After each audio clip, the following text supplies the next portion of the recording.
Monica, you're up. Thank you very much, Steph, and good afternoon, everyone. It's nice to see you again. After a short break, the PJ is in Cuba, and I have 2 notes for you, including a heads up for next week. So the President of the General Assembly is meeting today, the President of Cuba, His Excellency Miguel Díaz-Canel Bermúdez, in the country's capital, Havana. Mrs. Espinosa and the Cuban President are discussing cooperation with the United Nations, the strengthening of multilateralism, the implementation of the Agenda 2030 of Sustainable Development, among other issues. The PJ started her day by visiting the Center for Genetic Engineering and Biotechnology in Havana. This afternoon, the President will grant a lecture on the importance of multilateralism to students of the Superior Institute of International Relations. She will end the second and last day by meeting the group of heads of agencies and funds of the UN in Cuba, which is called the UN Country Team. Yesterday, she met with the Foreign Minister of Cuba, His Excellency Bruno Rodriguez Parrilla, to discuss cooperation between Cuba and the UN. Mrs. Espinosa and the Foreign Minister stressed the importance of strengthening multilateralism in the face of global challenges. The leader of the General Assembly highlighted the need to promote the rights to peace and development of all peoples in order to create a more just and equal international order. In line with gender equality, one of her 7 priorities, Mrs. Espinosa also met the President of the Federation of Cuban Women, Ms. Teresa Bue, to learn some of the country's initiatives in this area. The PJ also met with the Cuban Minister of Foreign Trade and Investment, His Excellency Rodrigo Malmierca Diaz. Both leaders agreed on the importance of strengthening South-South cooperation, and she praised the valuable contribution of the Economic Commission for Latin America and the Caribbean, ECLAC. Mrs. Espinosa laid a flower wreath at the José Martí Memorial in Havana.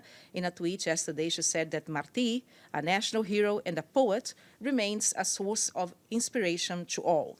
And finally, for your diaries, on the 10th of April, next Wednesday at 12:30 here at the press briefing room, Mrs. Espinosa will hold a joint press conference with the Director General of the International Labour Organization, ILO, on the high-level event to commemorate the 100th anniversary of the establishment of ILO. This will be followed by the high-level event on the future of work, everything here at headquarters. Mr. Guy Ryder and the PJ will make short opening remarks and dedicate the remaining time to your questions, and you are all invited. So thank you very much. This is everything from us. Do you have any questions? Okay, I have Masood, and afterwards you. Thanks. Go ahead, Masood. Thank you, Monica. Does the, on the visit that she had with Cuba, PGA, does she have any reflection of how much the U.S. economic embargo has impacted Cuba, and what, as she had that discussion with the President of Cuba about that, and how it is affecting the lives of common people? Thank you for your question, Masood. Thank you very much. The meeting is happening as we speak, and I think on the embargo, the General Assembly has been very clear every year what is the position of the General Assembly. And the PJ is also discussing with the President and other Cuban authorities the cooperation, the implementation of the Agenda 2030. Cuba has one of the best indicators in this area. And I think it's a visit actually to express the strengthening of this cooperation with the United Nations, but also the strengthening of multilateralism, as she said in her meeting with the Foreign Minister, in face of global threats and challenges that we face nowadays. But thank you. Go ahead. Thank you, Monica. I ask you about PGA's reaction to the Pope's visit to Morocco, where he pleaded for more coexistence between religions and also for migrants' rights, protection, and dignity. And also he signed a call with the King of Morocco, the Jerusalem call. So how important is that call from the PGA's point of view to the, to the status of the Holy City of Jerusalem?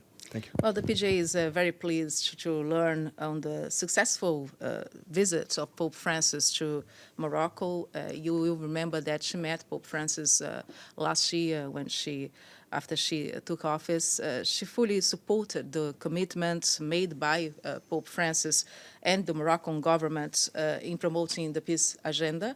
It's a very important point. The PJ believes also, Nauf, that the promotion of religious, of cultural understanding, harmony, and cooperation is key to foster sustaining peace and also to achieve the Sustainable Development Goals. So she is very pleased to learn that the visit was a success.